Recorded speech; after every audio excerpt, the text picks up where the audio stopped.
paciente esté sedado. ¿Sí?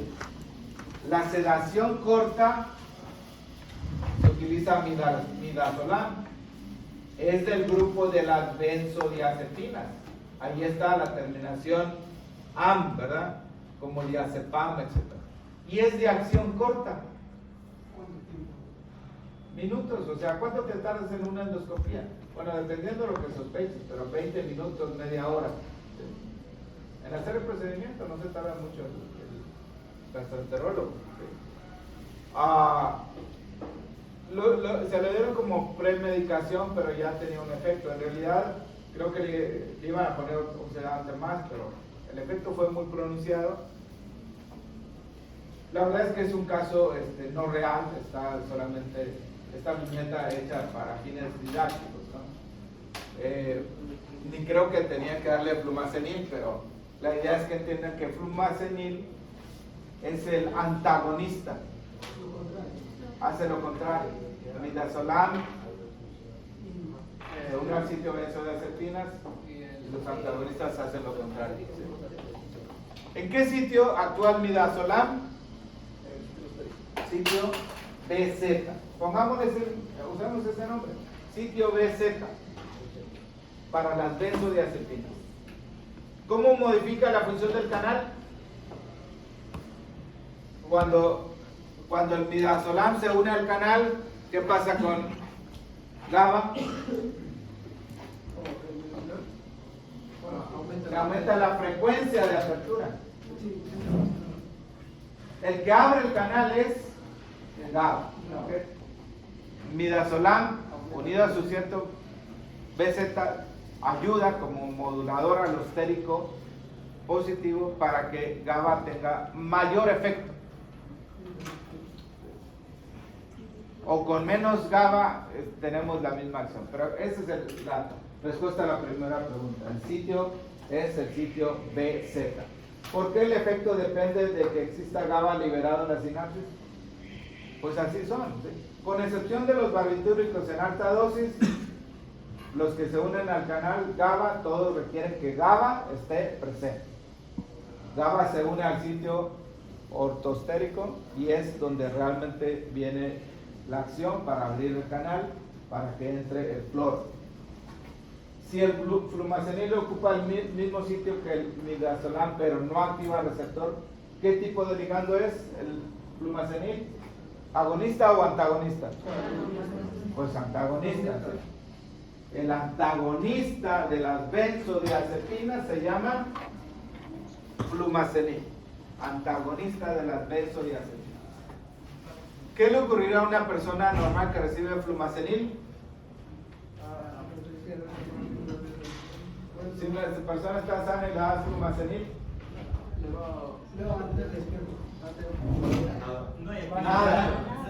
nada, no va a tener el efecto, ¿no? Pues no le vas a dar flumazenil a nadie, ¿no? O sea, eso es solamente un antagonista, el antídoto para intoxicación. No es un fármaco que vas a prescribir para Siguiente caso, barbitúricos. Un hombre de 60 años con epilepsia refractaria, o sea, tiene convulsiones y le han dado varios fármacos y sigue convulsionando, ingresa a cuidados intensivos por estatus epilépticos. O sea, no, ya le han dado todo y sigue con la convulsión. Se le administra pentobarbital por vía intravenosa para inducir anestesia general. El pentobarbital es inductor de la anestesia, aunque realmente yo creo que el uso ya es mucho menos. Hay otros fármacos, propofol, por ejemplo. Averigüen cómo actúa el propofol, por cierto. Propofol.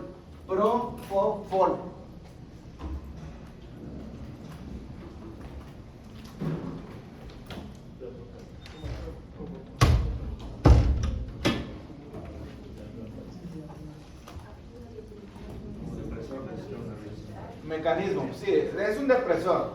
Los anestesiólogos utilizan eso. Modulador de los receptores GABA. Tiene su sitio. Es un neuroesteroide. Es un agonista. Sí, agonista, por supuesto, pero el mecanismo es modulador alostérico positivo. ¿Cómo se llama este que está un problema con la droga? No, en México lo tenemos muy fuertemente el pleito con Estados Unidos, porque México manda droga para Estados Unidos y México, Estados Unidos reclama ¿por qué no están mandando droga? Pero el problema no es México. ¿Cuál es el problema? Fentanilo. Estados Unidos, fentanilo. Sí. Él ni sabe, Me informo. Si no hubiera consumidores, no habría venta. Muy sencillo. Pero Estados Unidos siempre quiere echar la culpa a todo el mundo y menos resolver el problema que tiene. ¿Cómo actúa el fentanilo? Eso es fácil. ¿Cómo actúa? Mecanismo de acción del fentanilo. Bueno, hay más de un mecanismo de acción, pero cuando entran a la farmacología, yo creo que una de las cosas que más deben de aprender es cómo actúa. Porque sí, eso tiene otro mecanismo. Vamos a ver más adelante los receptores opioides, ¿no?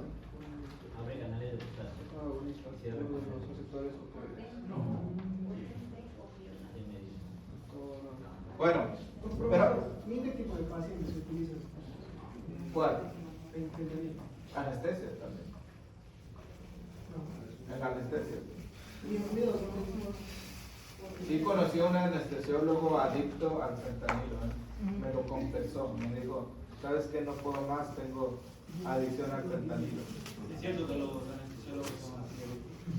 No, por favor, no. No, yo no soy anestesiólogo. Pero tiene más riesgo y más riesgo de suicidio. Son de los que más tienen suicidio, los anestesiólogos. A ver, pero el paciente tiene epilepsia y entonces le han dado pentobarbital. Horas después presenta depresión respiratoria y requiere ventilación. ¿Cómo actúa el pentobarbital? Se une a sitio. No. El pentobarbital no se une al BZ. Los que se unen al BZ son las benzodiazepinas. Por eso es BZ, benzodiazepina. El pentobarbital tiene otro sitio. Y ambos tienen riesgo de depresión, las benzodiazepinas y los barbitúricos. Pero ¿quién tiene más riesgo de depresión respiratoria? Barbitúricos. Pues eso fue lo que pasó con este paciente. ¿Qué parámetro del canal modifica principalmente la frecuencia o la duración? Recuerden que benzodiazepinas tiene que ver más con la frecuencia de apertura del canal, la facilidad con la que se abre. En cambio, los barbitúricos tienen que ver con la duración, más tiempo abierto el canal, más bien el receptor GABA. ¿Por qué pueden activar el receptor? Incluso, pues, dependiendo de la dosis, puede ir directamente, no necesita que GABA esté presente. ¿Flumazenil sería útil? ¿Flumazenil sería útil para revertir? Si no lo saben, pregúntenle a la IA. ¿Antagonista de los barbitúricos es flumazenil? No, Sí. Por eso, pero aquí estamos ya con barbitúricos. Háganle la pregunta a la IA.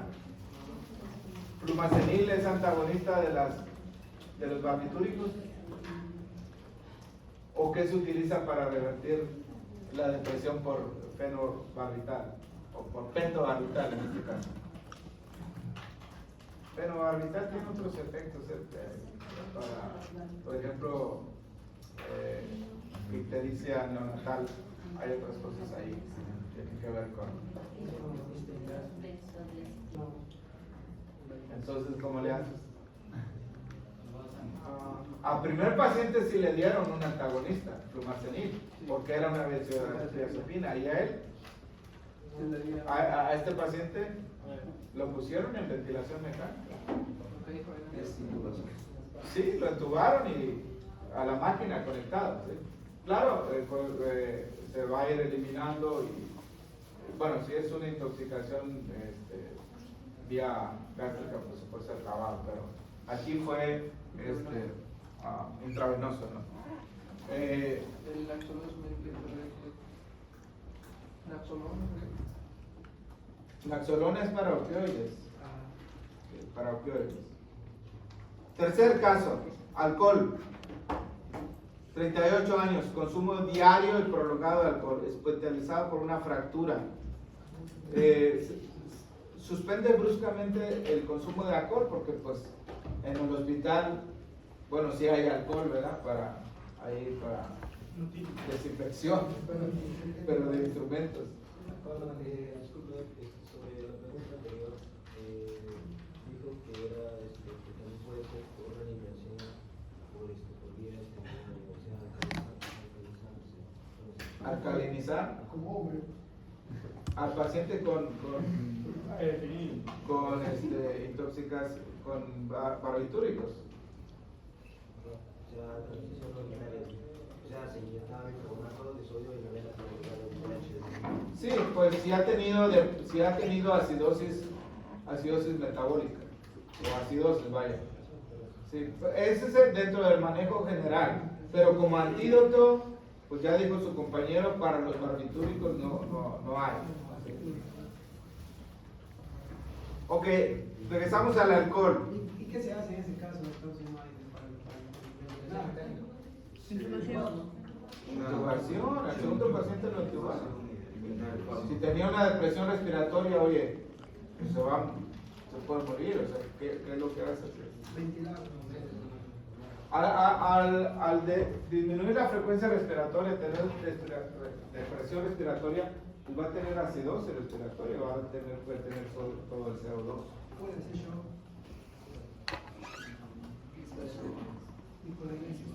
No, por favor. Bueno, a ver, este paciente es alcohólico, toma diario, tiene una fractura, va al hospital, no hay que tome alcohol, entonces tiene un síndrome de abstinencia.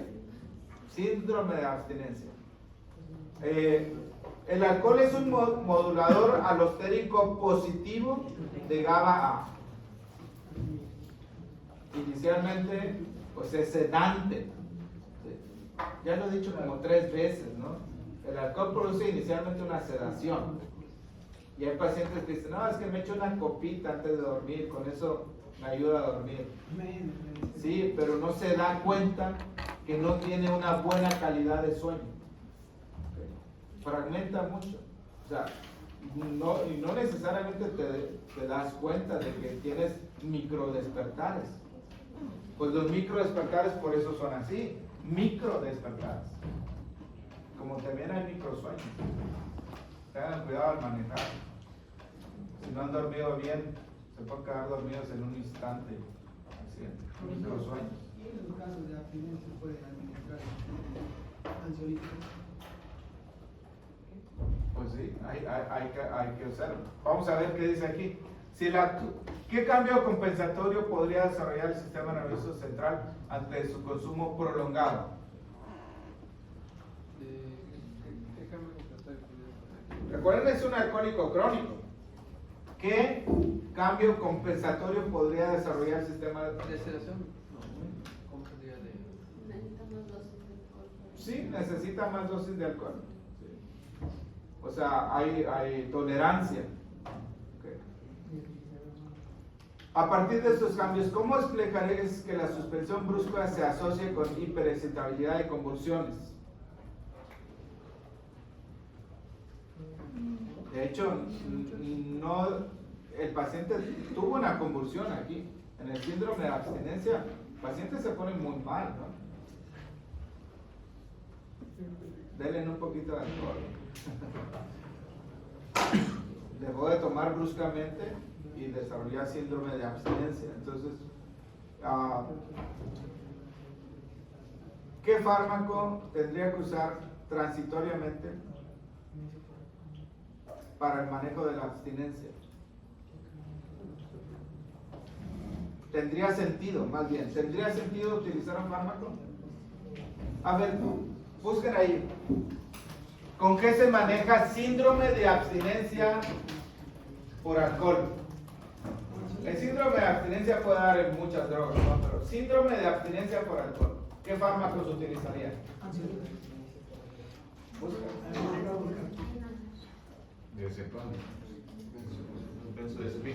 Benzodiazepinas. Benzodiazepinas. O sea, recuerden que este paciente crónico, el efecto de GABA ha disminuido. El canal se habituó.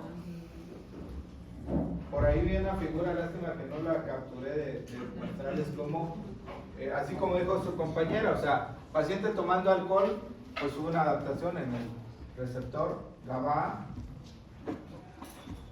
Para tener el mismo efecto se requería más dosis, pero dejó de tomar, entonces el efecto de GABA es poco efecto.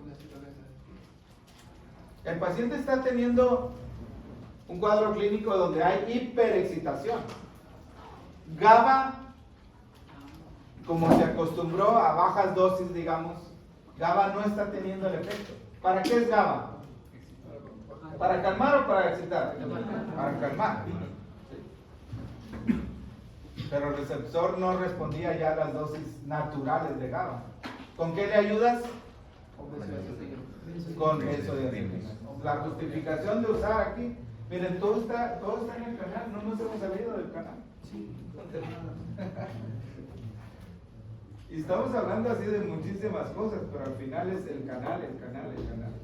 Porque tiene muchos sitios el canal.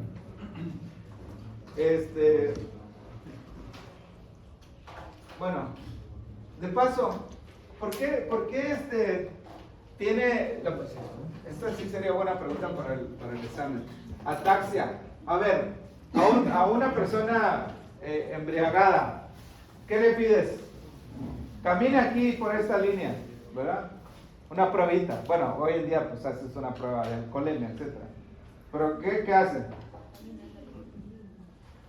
O sea, el receptor alfa, la subunidad alfa 6 en el cerebelo es la causa de la ataxia, de la discoordinación, del desequilibrio por consumo de alcohol, consumo agudo de alcohol. Subunidad alfa 6 en el cerebelo. Ustedes saben que el cerebelo es el órgano donde está el equilibrio. Entonces, todo eso es otra vez el receptor GABA. Y nos falta hablar del receptor GABA B cuando hablemos de los metabotrópicos. Diazepam y uso crónico de suspensión. Bueno, esto me lo voy a saltar porque es más o menos lo mismo, síndrome de abstinencia, paciente que había estado tomando 8 meses para trastorno de ansiedad. Miren, fármacos para el sueño.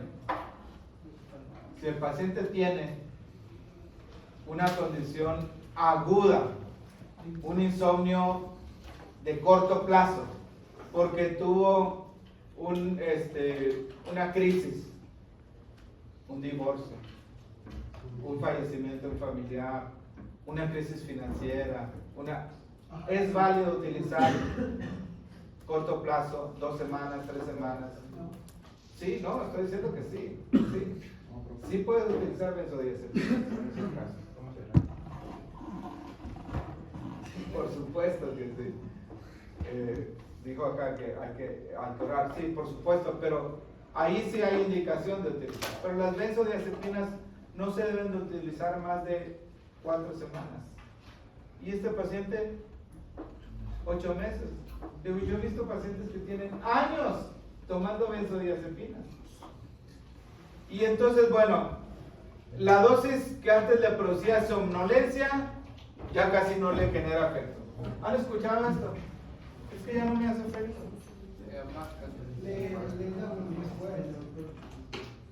O aumenta la dosis.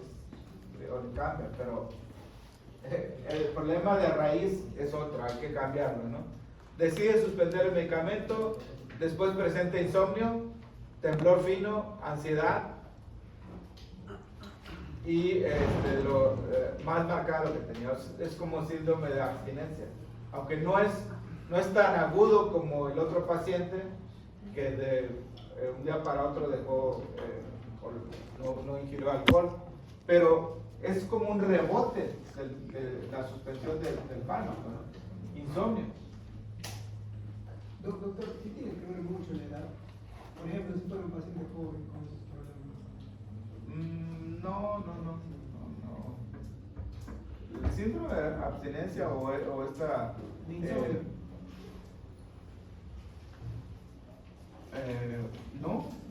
No tiene que ver la edad. Pero, a ver,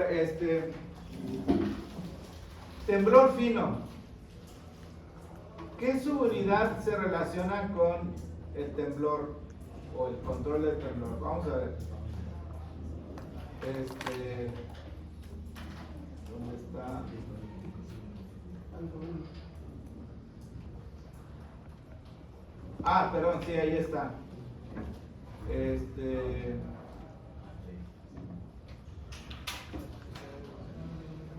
El alfa 6, que es casi exclusivo, una subunidad que está en el receptor GABA, que está casi exclusivamente en el cerebelo, eso tiene que ver con la ataxia inducida por el alcohol. Relajación muscular. Las benzodiazepinas también funcionan como relajantes y eso se relaciona con esas subunidades, alfa 2 y alfa 3. ¿Y los fármacos Z? ¿Con cuál subunidad? No, fármaco Z, Zolpidem, Sí, eso son con el alfa 1. A ver,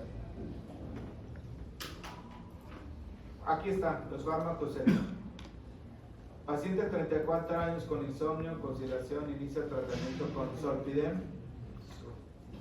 Este fármaco puede producir principalmente sedación con escaso efecto relajante muscular, o ansiolítico, porque es exclusivo de la alfa 1. La relajación era alfa 2 y 3. ¿Okay? Alfa 1, sedación. Son buenos sedantes, pero ¿qué pasa con los fármacos más nuevos en cuanto al costo? Más caros, ¿no?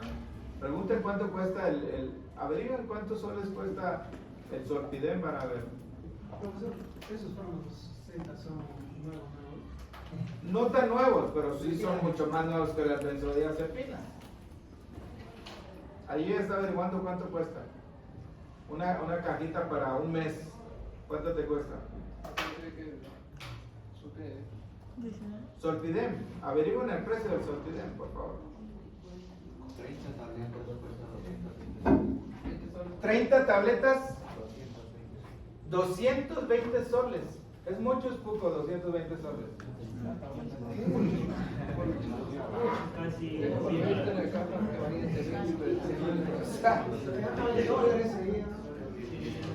220 entre el dólar está como 3.50, ¿no? O sea, $80 para un mes, para insomnio. No, hombre, hay que hacer otro tratamiento, sale muy costoso. ¿Sí o no? Pero, ¿cuánto es la dosis? La dosis. Esto es para 30 días, una caja, ¿verdad? De 30 tabletas. Ah, ya más barato.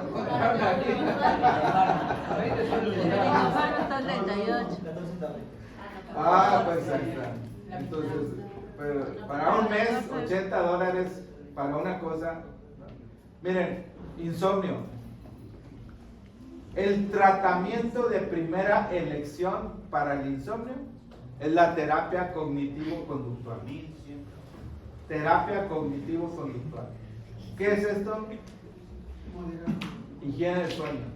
El paciente tiene que aprender, desde educación del sueño, qué es el sueño, la importancia del sueño, bla, bla, bla. Tiene que concientizar al paciente. También hay que ver de fondo cuál es el problema, por qué no puede dormir. O sea, hay personas que tienen muchos mitos sobre el sueño, malas creencias, cosas, y todo influye, incluso la habitación. Oye, es que no puedo dormir, pues sí, pero estás en una habitación donde o hace mucho calor, o mucho frío, o mucho ruido, o todo el mundo se despierta cada rato porque en la familia unos se acuestan 1 hora, otras horas, o tienen mascotas. Yo no podía dormir en mi casa un tiempo porque hasta que le dije a mi hijo, oye, ¿sabes qué? Mucho problema con los perros, tenemos 8 perros.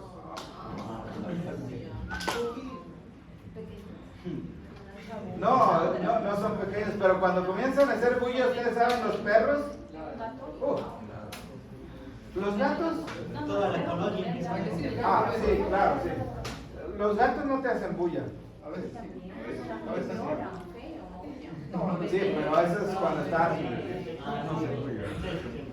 apareamiento, cuando están los gatos.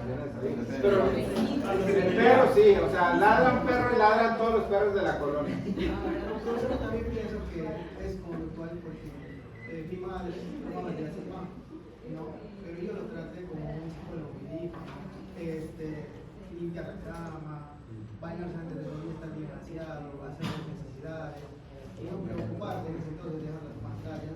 Y ponte que el doctor ella era muy dependiente de mi hermano. Yo le dije que no tome porque a veces no podía dormir y era lo contrario.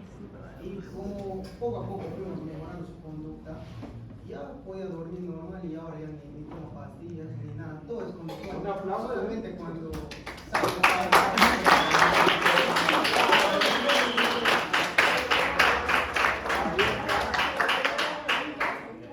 por eso yo pienso que tal vez Deberías describir en tu caso, eso es medicina del estilo de vida. y ponte que a veces, digamos, salía tarde o ya venía temprano para ayudar a la familia.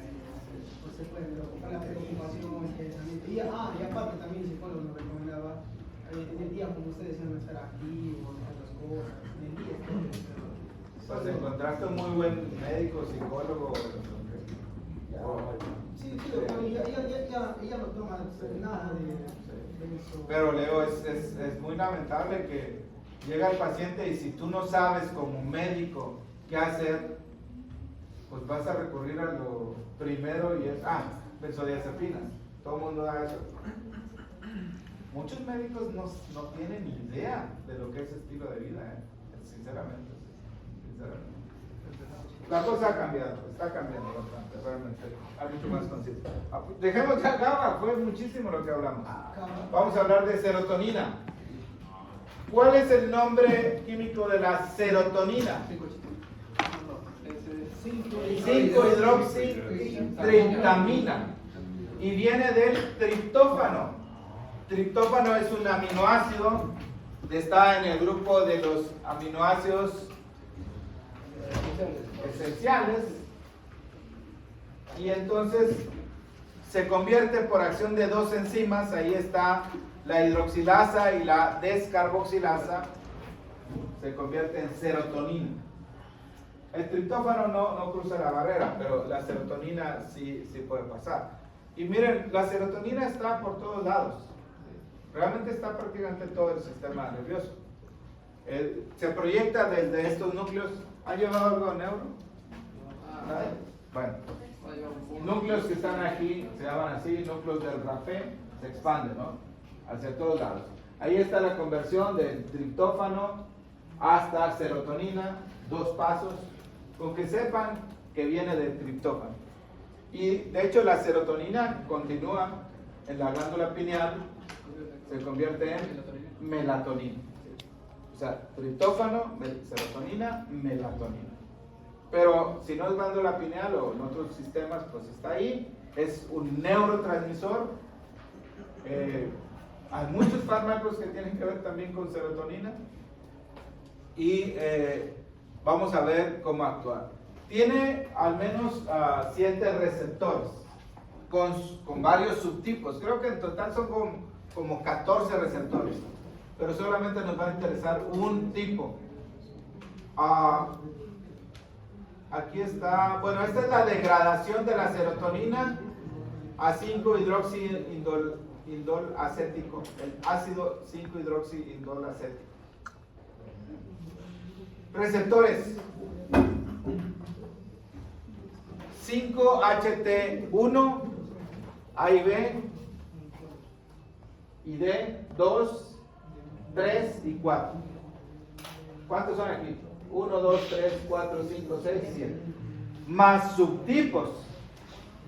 Dentro de ellos, por ejemplo, en el 5HT3 hay subtipos. Creo que son 14. ¿Cuál de ellos es el único que es ionotrópico? El único que es ionotrópico. Allá atrás, ¿alcanzan a ver? 5HT3. ¿Sí? Aquí está. Aunque los demás también tienen efectos en canales, potasio, disminuyen o aumenta la conductancia del potasio, el único que es ionotrópico es este. Los otros son metabotrópicos y actúan a través del segundo mensajero. ¿Cuáles son los segundos mensajeros? AMP cíclico, EMP cíclico,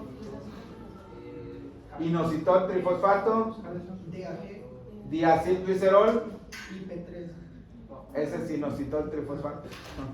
calcio. El complejo calcio-calmodulina. El calcio es una enzima.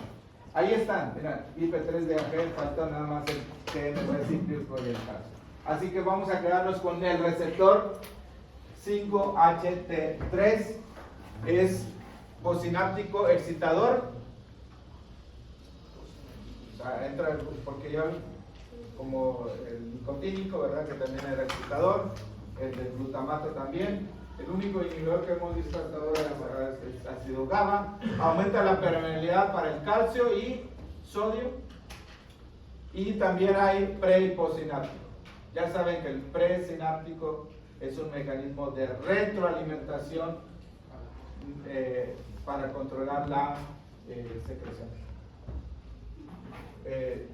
Vamos a ver si hablo un poquito de los fármacos, pero hay fármacos que inhiben la recaptación de la serotonina. La serotonina es el neurotransmisor del estado de ánimo. Para andar de buen ánimo necesitas serotonina. ¿Cuál es el neurotransmisor que tiene que ver con el placer? Dopamina. Dopamina. Cada neurotransmisor tiene sus cosas, ¿no? Neurotransmisores o hormonas. ¿Del amor cuál es? De apego maternal. Oxitocina. Oxitocina. Muy bien. ¿Dónde está localizado el 5HT3? Principalmente en el área postrema del bulbo raquídeo. ¿Qué hay por ahí? Área postrema del bulbo raquídeo.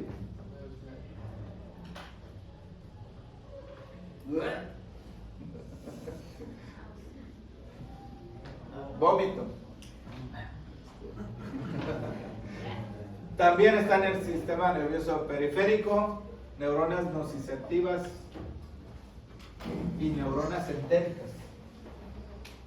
El tubo digestivo produce bastante serotonina, la hormona de la felicidad.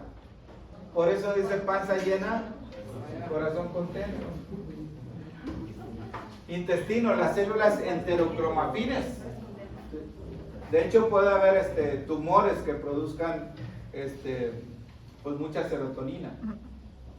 ¿Cómo se llama de paso tumor que produce mucha serotonina?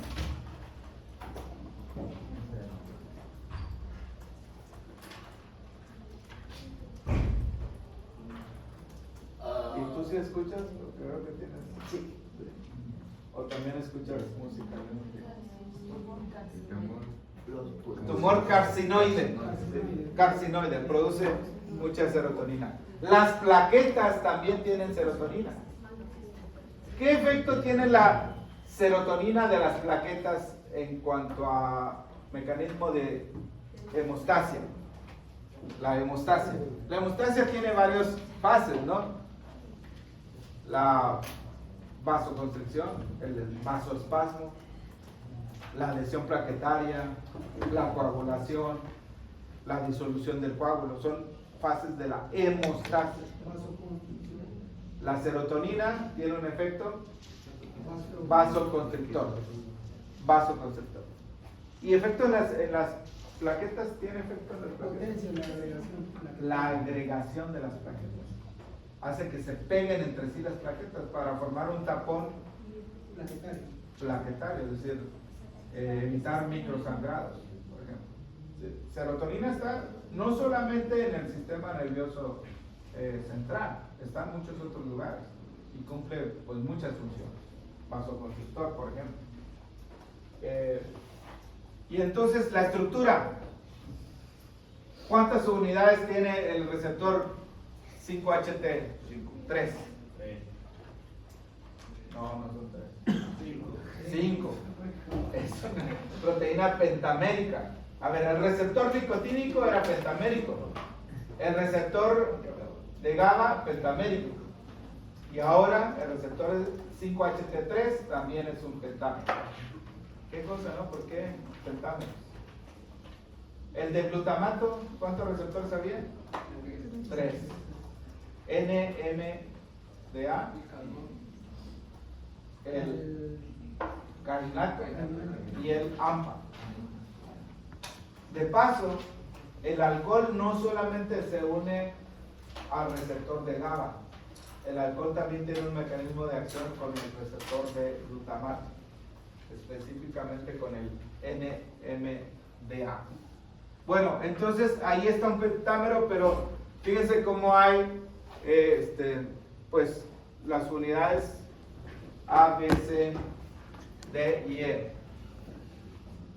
Los subtipos, ¿vale? Miren, para que les quede más claro. Aquí están los 7, ¿verdad? Dijimos que eran 7. Solo uno es ionotrópico. Los demás, miren, esto lo vamos a ver en el otro tema, asociados con AMP cíclico. Esta es la enzima que toma el ATP y lo convierte en AMP cíclico. Esta, calcio y también inositol, una proteína G. Acá hay otra proteína G. Acá hay otra proteína G, proteína G, proteína G. Todos los demás tienen que ver con la proteína G. Son receptores acoplados a proteína G. Un tema muy importante que vamos a iniciar yo creo que mañana. El examen del domingo vendrá hasta lo que veamos hoy. ¿Okay? Lo de mañana ya no entra. Y entonces el único claramente receptor canal entra el calcio y el sodio. Y ionotrópico.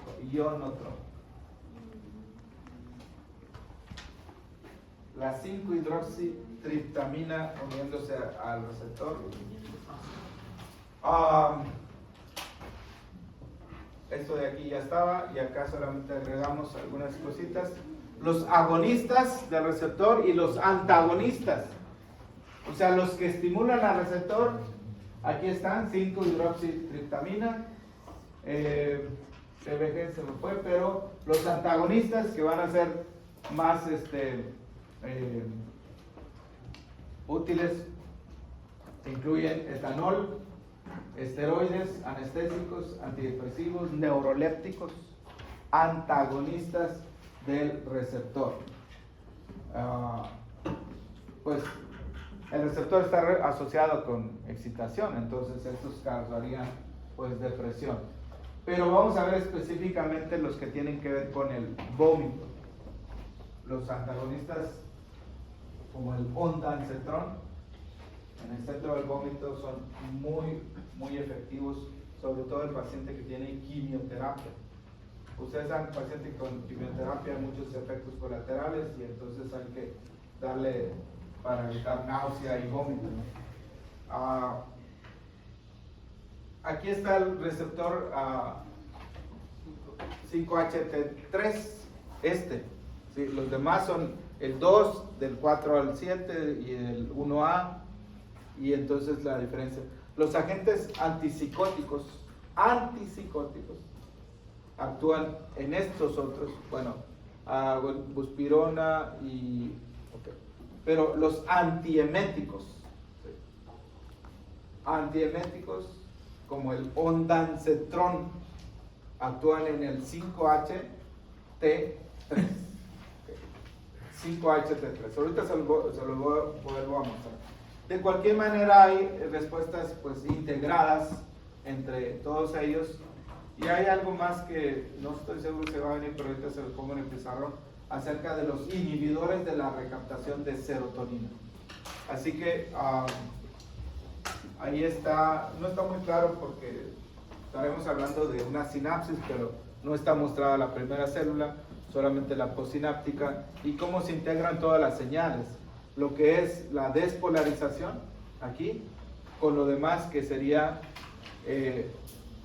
sinasas, proteínas sinasas y AMP cíclicos. Sí, todo lo demás son segundos mensajeros, ahí está. Agentes antipsicóticos, ¿para qué son? O psicosis, ¿no? La psicosis. ¿Cómo cuál? A ver, busca el nombre de un agente antipsicótico, de un fármaco antipsicótico.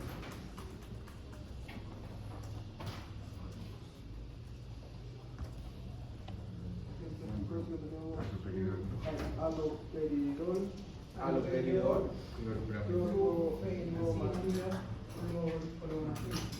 Entonces, más adelante vamos a ver cómo actúan estos, o sea, con los otros receptores. Mientras, regresamos solamente el 5HT3, y aquí está la zona, el centro del vómito y la zona del gatillo quimioreceptor. Este es el sensor. ZGQ, zona del gatillo quimioreceptor, así se llama, zona de gatillo quimioreceptor. Estamos hablando de tallo encefálico, bulbo raquídeo, mesencéfalo, hipotálamo, etc. Todas esas partes. Centro del vómito. Entonces, miren, aquí habla de la quimioterapia. Liberación de serotonina, receptores 5HT3, todo eso va a ser captado en la zona del gatillo quimioreceptor. Ahí hay receptores y hay otros tipos de receptores, pero ahora nos concentramos solamente en los 5HT3. Doctor, ¿y el diminuto actúa en ese receptor para evitar el vómito? No tiene nada que ver. El gramón diminuto. No estoy seguro. El otro que mencioné, sí, lo puse aquí, la metoclopramida. ¿Sí? Metoclopramida.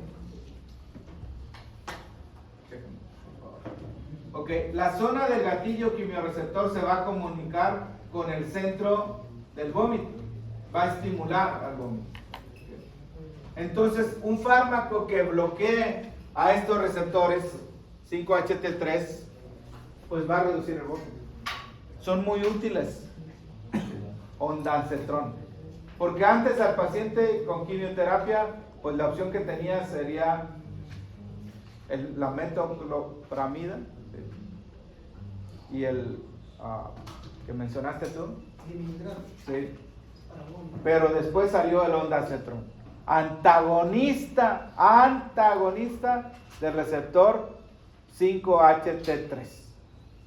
Originalmente bastante costoso, no sé cuánto cuesta ahora, porque cuando sale un fármaco recién es carísimo, ¿no? Pasa el tiempo y entonces empiezan a producirse otros laboratorios, hay ciertas reglas, quien lo descubre, quien lo desarrolla, pues tiene las ganancias, pero después de cierto tiempo tiene que liberar para que otros laboratorios lo produzcan y va bajando el precio. ¿Cuánto costará hoy en día? Ondansetron, costo soles, pero sí es bastante útil, ¿eh? A veces no le calma más el vómito con nada al paciente. Aunque no sea por quimioterapia, pero es muy efectivo. ¿Cuál fue el mecanismo de acción del que tú me preguntaste? Bueno, dice doctor que no actúa sobre el receptor 5-HT3. Su mecanismo principal es antagonista de los receptores H1 de histamina. Y tiene además efecto antimuscarínico, bloqueo de receptores. Sí, por eso produce sedación.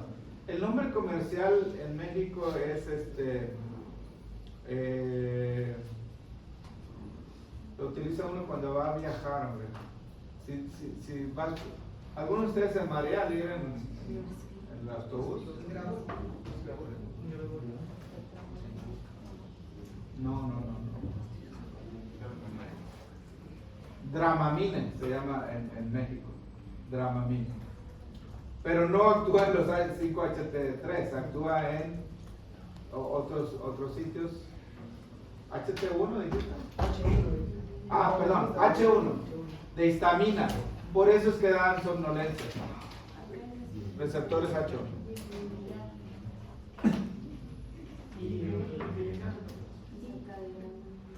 Dramamina, sí, ese es, pero ustedes por ahí dijeron otro nombre. Puede ser varios nombres comerciales. Ok, entonces ahí está el ondansetron como un antagonista del receptor 5-HT3. Vamos a ir ahora a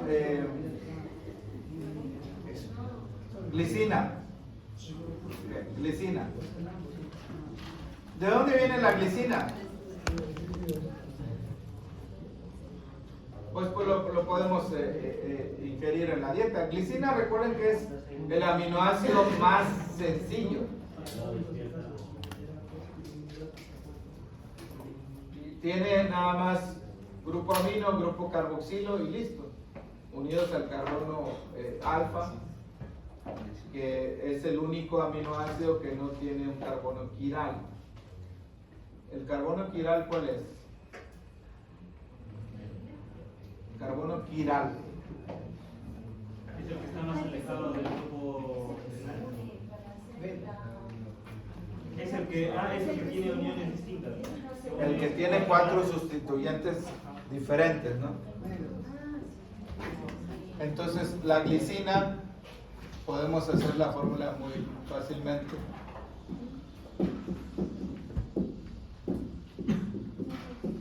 Esta es la glicina. El carbono alfa, y este son diferentes, pero estos dos son iguales. Entonces, en los demás aminoácidos, en lugar de H, ¿qué tenemos? La cadena lateral o grupo R, que es lo que lo hace diferente. Esto es igual en todos los aminoácidos, pero en el caso de glicina no tenemos R, sino tenemos otro hidrógeno. Como dos sustituyentes no son iguales entre sí, no es un carbono quiral. Pero bueno, serina se puede convertir en glicina y es un aminoácido ¿de qué tipo? No, es la glicina. No es esencial. Pero neurotransmisor inhibidor. Dije aminoácidos, ¿no? Sí. Pero es un neurotransmisor inhibidor. Recuerden que también hay cotransmisores, ¿no? ¿A qué otro receptor se une la glicina para poder actuar? Para que pueda actuar.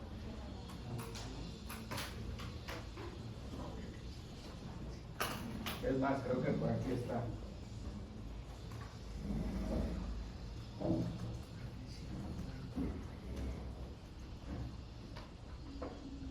El receptor NMDA. No lo veo mencionado. Ahí está. Miren, glicina. NMDA. El receptor NMDA tiene un sitio para glicina y entonces es cuando puede actuar adecuadamente el glutamato.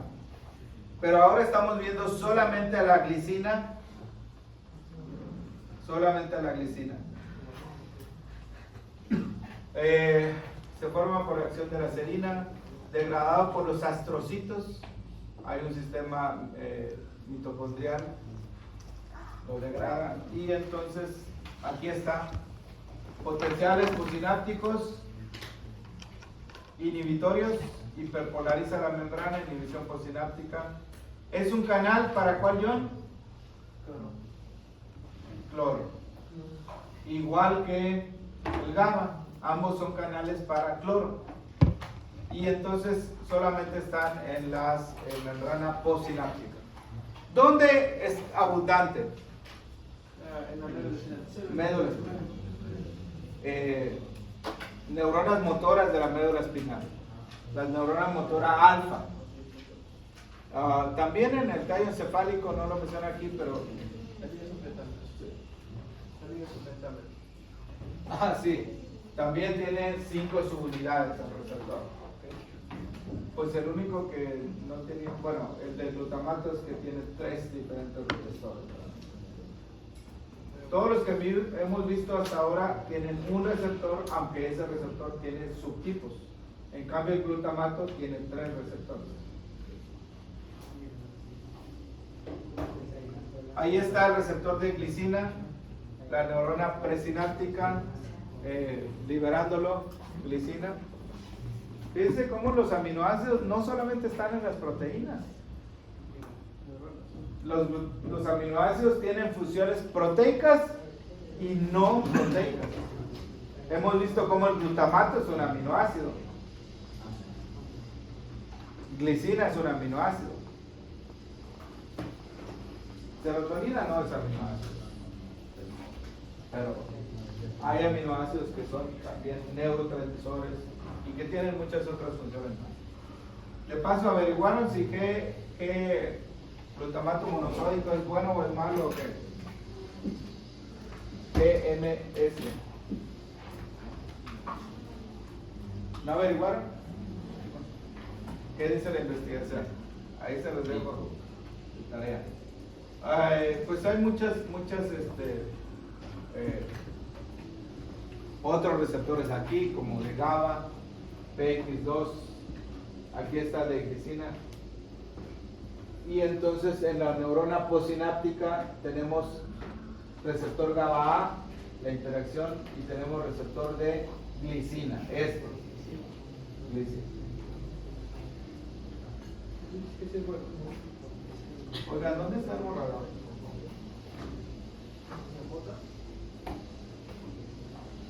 Aquí está. Profesor, el glutamato monosódico es bueno para personas con hipertensión y Yo les hice la pregunta porque si ustedes buscan videos como de Frank Suárez, no sé si han escuchado, una persona que murió y dice cosas que son correctas pero otras no son correctas. Entonces, esa mezcla, y la gente cree lo que dice. Si alguien está hablando y parece que es un experto, que parece que es médico, porque inclusive Frank no era médico, hablan muy en contra, pero a ver, ¿y la evidencia cuál es? La verdad es que hasta ahora la pregunta sigue estando en el aire. Ya dijimos que el glutamato en exceso es una excitotoxina y, por ejemplo, accidentes cerebrovasculares y todo. Entonces a veces la gente escucha un poco de eso y ya lo relaciona y dice, pues sí, pero no es así exactamente. De hecho, hoy en la mañana me dijeron que si la L-arginina que se vende es buena o no, pues aparentemente es precursora del óxido nítrico y pues debe ser buena. Pero no todo lo que se vende así como suplemento realmente va a tener un buen efecto. Pero bueno, no me quiero salir del tema. Lo que sí quiero regresarme a algo que les iba a decir sobre la serotonina, y disculpen que me regresen, pero esto es importante. La serotonina se libera pues por las neuronas y existe un sistema de recaptación de serotonina.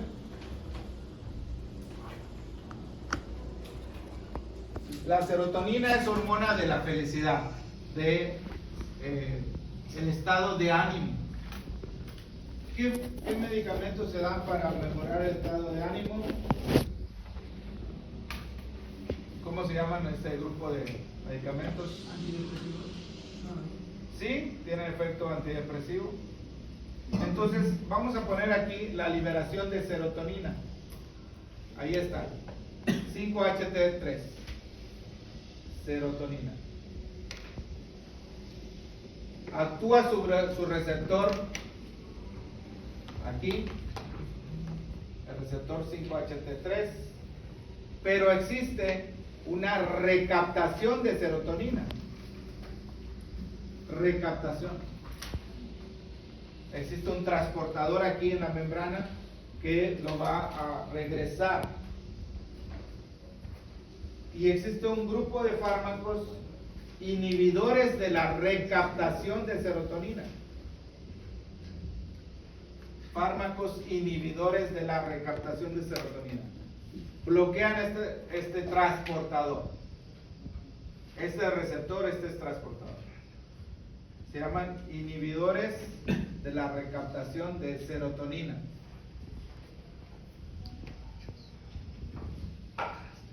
Fluoxetina, paroxetina y otros más. Inhiben la recaptación. Por lo tanto, ¿qué pasa con la cantidad de serotonina en el espacio sináptico? Pues aumenta la cantidad porque inhibe la recaptación. Entonces esto es más feliz. Pues en teoría, solamente que tardan como 15 días en empezar a hacer efecto. No actúan así tan rápido. Bueno, siguiendo aquí con el receptor de glicina, vean cómo está involucrado con los microtúbulos. Hay por ahí también algo de la síntesis de proteínas, y entonces estas proteínas aquí, F-actina, G-actina, cómo se ayuda en que se polimerice. Aquí están como sus unidades y aquí está ya como un filamento. Ustedes saben, la actina así es, ¿no? Tiene una forma filamentosa, pero los monómeros están por separado. En todo eso contribuye la glicina. Bueno, finalmente el receptor de neurotransmisores purinérgicos. ¿De qué nos está hablando aquí? Las purinas. ¿Qué son las purinas? Son bases nitrogenadas, ¿no? ¿Cuáles son las purinas y cuáles son las pirimidinas? Adenina y guanina, y la otra son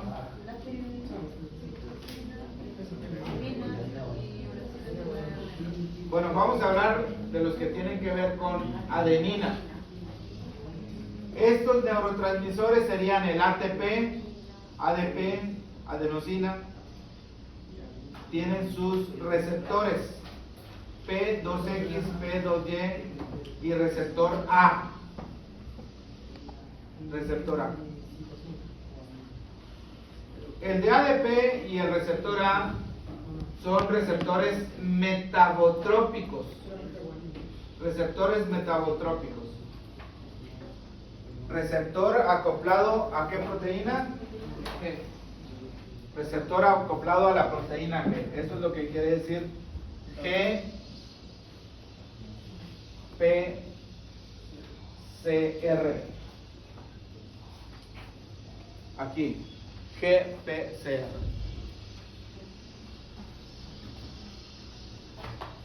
La R es de receptor, la C en inglés acoplado, coupled, P de proteína y G de proteína que utiliza GTP. Así que de esos, pues por ahora no, pero son nucleótidos. Nucleótido tiene fosfato, base nitrogenada y azúcar. Pues el ATP tiene sus tres.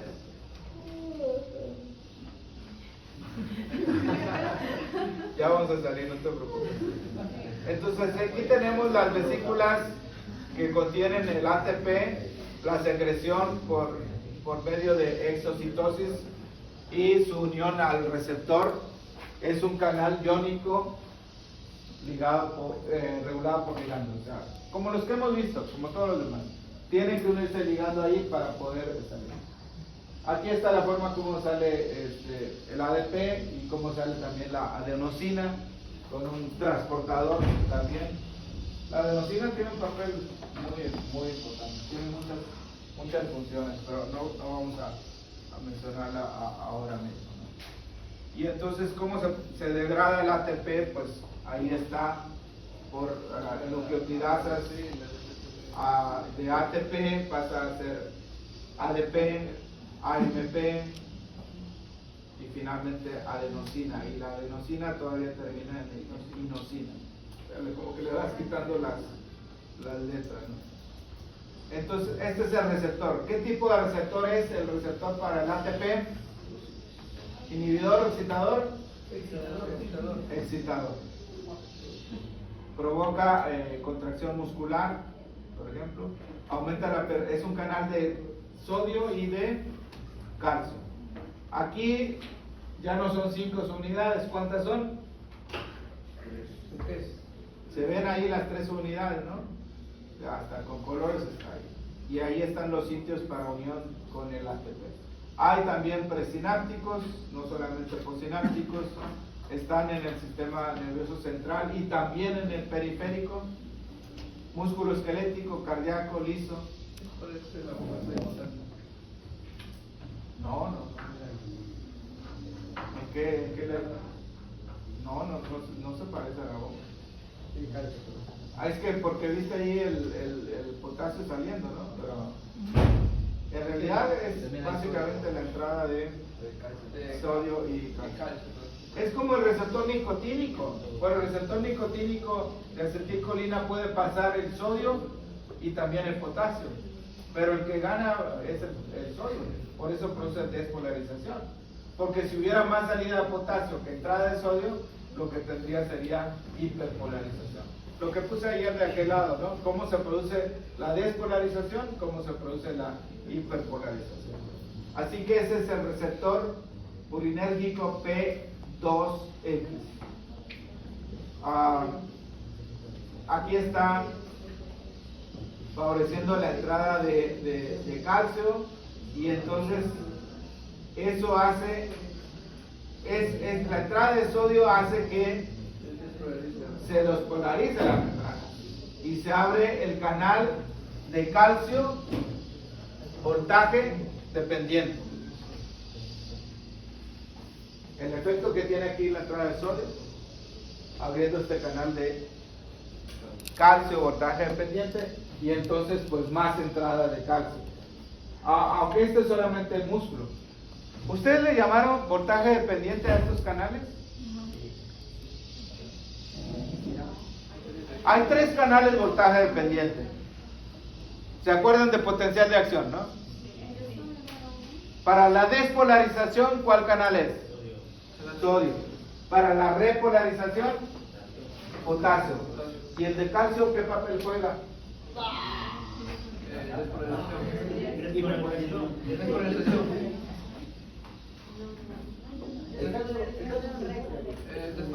Voy a poner como ejemplo el potencial de acción del músculo cardíaco. Fase 0, fase 1, fase 2, 3 y el reposo 4. La fase 0 es la despolarización. Y entonces esto tiene que ver con entrada de sodio. Entra el sodio. La fase 2. ¿Qué es la fase 2? ¿Cómo se llama la fase 2? Bueno, vieron más que nada el potencial de la neurona, que vendría aquí directamente. Esta se llama la meseta. Y esta tiene que ver con el calcio, la entrada de calcio. La despolarización se mantiene ahí, se despolariza y se mantiene. ¿Y quién repolariza? Fase 3 sería la repolarización en potasio. Bueno, estas tres fases dependen de canales que se llaman canales voltaje dependientes. Pero mi pregunta es si ustedes le llamaron así, voltaje dependientes, o le llamaron otro nombre. No, canal de fuga es otro.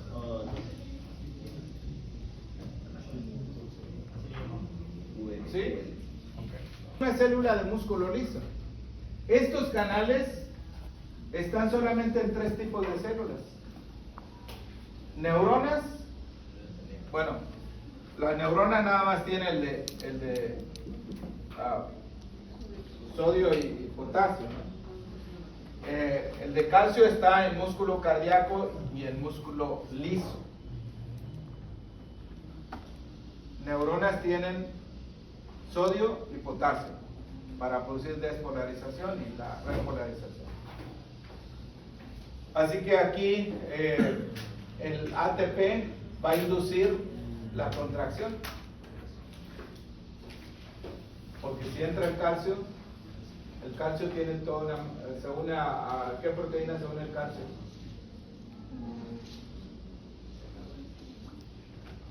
No han visto contracción, ¿verdad? Ya me dijeron que no han visto todavía esta parte. Bueno, se une a la troponina. Entonces activa el mecanismo de la contracción. El efecto va a ser contracción, finalmente. Vaya, ¿cómo está inervado el músculo liso?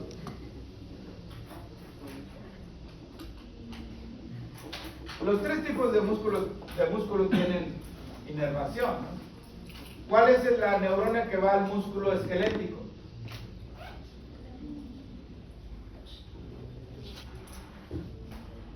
Neurona motora. ¿Quién controla la neurona motora?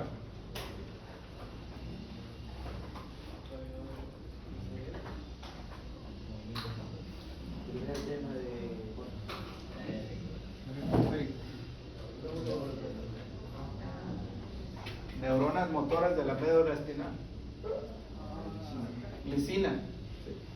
Lisina, neurotransmisor ahí.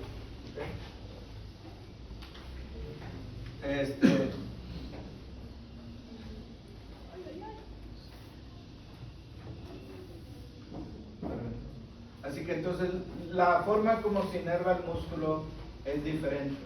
Para el músculo esquelético tenemos neurona motora inferior, la liberación de acetilcolina en el botón terminal es fundamental. Para el músculo liso tenemos otro tipo de inervación. Vean cómo dice aquí, varicosidad nerviosa. Es como si fuera el botón terminal, ahí se libera el ATP.